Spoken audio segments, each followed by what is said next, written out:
اب ہے جناب توشہ خانہ کا کیس. یہ بڑا مزیدار کیس ہو گیا. اللہ الحق ہے. یہ کیس کیا ہے کہ عمران خان نے کوئی اپنی گھڑی بیچ دی تھی.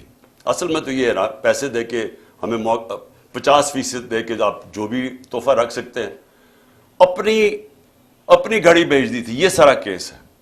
اب اس میں پتہ کیا چلا ہے؟ پتہ یہ چلا ہے کہ نواز شریف نے 10 سال ایک چوری کی گاڑی چلائی. توشہ خانہ کی گاڑی اس نے ڈکلیئر کیے بغیر گھر میں رکھی 10 سال. جب یوسف رضا گیلانی, جب مشرف کے دور ڈرا ہوا تھا کہ پتہ چل جائے گا چوری کی گاڑی ہے, جب یوسف رضا آیا تو تب کہا کہ اس کو لیگلائز کرو. اس کے پھر پیسے دیے تھوڑے سے, لیکن قانون یہ ہے کہ آپ توشہ خانہ سے گاڑی نہیں لے سکتے. پتہ چلا کہ آصف زرداری کی 3 گاڑیاں ہیں. 3 گاڑیاں اس نے توشہ خانہ سے نکالی ہیں. وہ بھی کوئی کسی کو بھی نہیں آیا کہ 3 گاڑیاں آپ نے چوری کی ہیں. لیکن ایک اور بھی چیز نکلائی ہے. اب یہ پتہ چلا ہے کہ مریم نے بھی ایک توشہ خانہ کی گاڑی ڈکلیئر نہیں کی, اور وہ بھی کوئی 2 کروڑ روپے کی بعد میں بیچ دی چلا کے.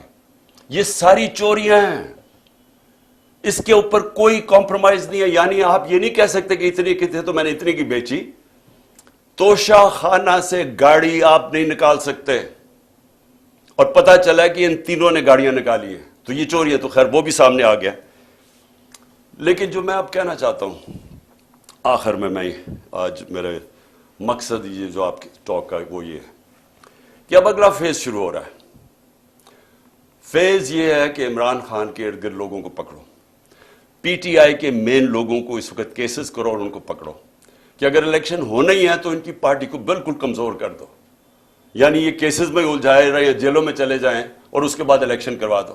جس طرح انہوں نے کراچی کے اندر ایک لوکل گورنمنٹ کا الیکشن کروایا تھا, لوگوں کو اٹھا لیا, کیسز کر دیے, دھاندلی کی, لو ٹرن آؤٹ کے اوپر. یہ پیپلز پارٹی جس کا ووٹ بینک ہی نہیں ہے کراچی میں, وہ جیت جاتی ہے. یہی ان کا پلان بنا ہوا ہے. اب تک علی مین کو, اس کے بعد انہوں نے افتخار گمن, وہ میرے سیکیورٹی کے چیف تھے, اس کو اٹھا لیا. ایک ہمارے شاہد حسین لندن سے آئے ہوئے, وہ اپنا کام چھوڑ کے یہاں آئے کہ ہماری یہ سرویلنس, یہ جو الیکٹرانک ہے, ہر جگہ یہاں چیزیں رکھ دیتے ہیں, کوئی ڈیوائس رکھ دیتے ہیں کہ جاسوسی ہو یہاں. تو وہ انہوں نے وہ کر رہے تھے, اس کو اٹھا لیا. اس کو 2-3 دن دے کے واپس آیا. اظہر ماشوانی کو 8 دن غائب کر دیا, اغوا کر لیا. اس کے بعد اس کو چھوڑا آ کے, اور اس نے پھر پورا اپنا عدالت کے سامنے بتایا اس سے کیا ہوا. کئی اور سوشل میڈیا کے لڑکوں کو اٹھایا ہوا ابھی تک. 1-2 کو واپس کیا, ان کے اوپر تشدد کیا انہوں نے. ایک کوئٹہ سے پکڑا, اس کے اوپر تشدد کیا. اس نے کہا جی میں تو کسی پارٹی کا حصہ نہیں ہوں, جب وہ نکلا باہر. پھر انہوں نے میرے وہ جو بنی گالا میں میرا گھر دیکھتا ہے رضا, اس کو پکڑ لیا. اب اس کو پتہ نہیں کیا کیا انہوں نے. وہ اتنا ڈرا ہوا ہے, وہ اتنا خوف زدہ ہے کہ وہ بتا ہی نہیں رہا کہ کیا ہوا ہے. وہ کہتا ہے جی مجھے مار دیں گے.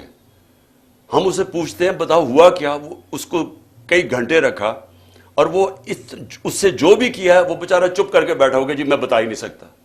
اب میں آپ کو بتا دوں, جب میں پرائم منسٹر تھا, میرے گھر میں جو 2 ملازم تھے, ہم نے ان کو پکڑا. وہ ایک ڈیوائس رکھنے والے تھے میرے بیڈ روم میں. تو ان کو جب پکڑا تو آہستہ جب ان سے پوچھا تو پتہ چلا ان کو تنخواہ پہ لگا ہوا تھا. میں پرائم منسٹر تھا, ایجنسیز نے ان کو تنخواہ پہ لگایا ہوا تھا.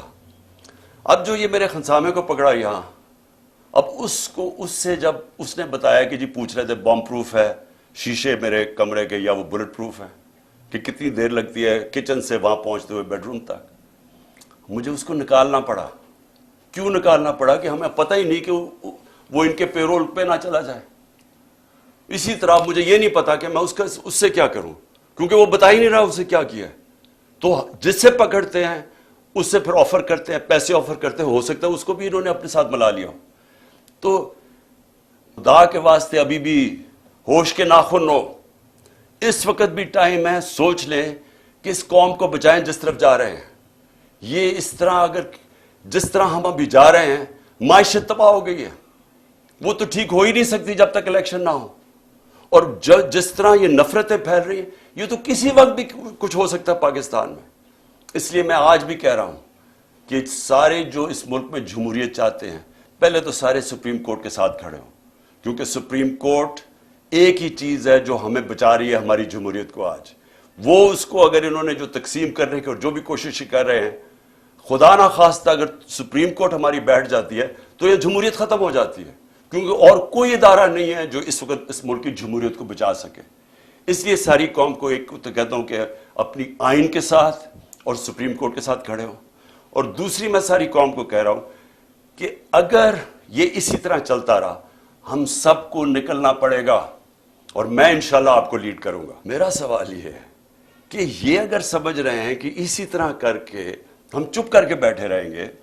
میں آج جو ساری میری ٹاک وہ یہ تھی کہ میں نے ساری اپنی قوم کو آج بھی، اور میں تیار کر رہا ہوں، کال دے رہا ہوں اپنی پارٹی کو، اپنی قوم کو، کہ ہم نے اب سب نے پرامن احتجاج کی تیاری کرنی ہے عید کے بعد. انہوں نے 27ویں کے بعد پلان کیا ہوا اور پکڑ دھکڑ کرنا. یہ ان کی کوشش یہ ہے کہ زمان کے پاک کے اوپر بھی ایک اور واردات ہو. یہ ان کا پلان بنا ہوا ہے، اور یہی ان کی کوشش یہ ہے کہ اتنا خوف، اتنا ڈرا دیں لوگوں کو کہ ہم چپ کر کے قبول کر لیں، یا ہم ڈر کے پیچھے ہٹ جائیں، یا ہم چپ کر کے بیٹھ جائیں، تاکہ اگر انہوں نے الیکشن کروانے بھی پڑے تو اتنا دبا کے تحریک انصاف کو دبا دو کہ وہ الیکشن ہی لڑ سکے. اور کیئر ٹیکر گورنمنٹ جس کا صرف، پھر سے میں بتا دوں، کیئر ٹیکر کا کام صرف ایک ہے، الیکشن کروانا. وہ کیئر ٹیکر جو کر رہی ہے، کبھی یعنی نون لیگ کا ابھی تک کوئی نہیں پکڑا انہوں نے، سارے پی ٹی آئی کے پکڑے، 3000 ورکر پکڑ لیے، کوئی نون لیگ کا نہیں ہے. تو اور ان کے لیے پورے الیکشن کیمپین بھی، ہر طرح کی مدد ہے ان کے لیے، اور ہمیں دبا رہے ہیں. کبھی ایسی بھی کیئر ٹیکر گورنمنٹ ہوئی ہے؟ تو ان کی ساری کوشش جو ہے، میں آج اپنی قوم کو اب کہہ رہا ہوں کہ ہم نے یہ چپ کر کے بھیڑ بکریوں کی طرح یہ قبول نہیں کرنا یہ جو ظلم ہو رہا ہے. میں اپنے سارے کارکنوں کو کہہ رہا ہوں تیاری کریں آپ. میں ہر لیول پہ لوگوں کو کہہ رہا ہوں آپ تیاری کریں. ہمیں پرامن احتجاج کرنا پڑے گا. ہم یہ چپ کر کے یہ جو ظلم اب آگے کرنے بھی جا رہے ہیں ہم یہ سہنے نہیں لگے. اور اگر میں ان کو آخر میں ایک پیغام دینا چاہتا ہوں کہ اگر آپ کا خیال ہے کہ ان حربوں سے آپ ان چوروں کو ہمیں قبول کروا دیں گے، کہ آپ اگر یہ سمجھتے ہیں کہ ہم ان کو ایکسیپٹ کر لیں گے، یہ جو این آر او کے چور بیٹھے ہوئے ہیں اوپر، آپ کو نہ تاریخ کا پتہ ہے، نہ آپ کو سیاست کا پتہ ہے، نہ آپ کو پتہ ہے کہ پبلک جب ایک طرف کھڑی ہو جائے تو یہ حربے کامیاب نہیں ہوتے. اگر یہ خوف جو پھیلا رہے ہیں، 1 سال سے خوف پیدا کر رہے ہیں کہ جی ہم یہ کر دیں گے، ہم وہ کر دیں گے، کاٹا ڈال دیا عمران خان کے اوپر، آپ جیت ہی نہیں سکتے، ہر کو، ہمارے لوگوں کو ڈیمورلائز کرتے جو بھی. اگر اس سے فرق پڑنا ہوتا تو آج اتنی لائنیں نہ لگی ہوتی تحریک انصاف کا ٹکٹ لینے کے لیے. میرے پاس ٹائم ہی نہیں ہے، اتنے زیادہ لوگ ہیں جو پی ٹی آئی کا ٹکٹ لینا چاہتے ہیں. کوئی اس سے فرق نہیں پڑ رہا. قوم کو پتہ ہے، جو الیکشن لڑنے والا ہے اسے پتہ ہے کہ نیچے جو وہ جا رہا ہے حلقوں کے اندر، وہاں صرف اسے کو پی ٹی آئی کی بات کر رہے ہیں لوگ. وہ لوگ اب اگر اس سے لوگ ڈر جاتے تو بھی ہمارے پاس تو کینڈیڈیٹ ہی نہیں ہونے چاہیے تھے. ہمارے پاس تو ایک حلقے پر کینڈیڈیٹس اتنے آ گئے ہیں، ہمیں تو سب سے بڑا مشکل یہ پڑا ہوا ہے کہ ہم ٹکٹ دیں کس کو. تو اس سے کوئی کامیاب صرف ایک ہو رہا ہے، ملک میں نفرتیں پھیل رہی ہیں، ادارے اور قوم کے بیچ میں فاصلے بڑھ رہے ہیں. میں اس لیے اپنی قوم کی خاطر آج کہہ رہا ہوں کہ اس قوم کو بچانے کے لیے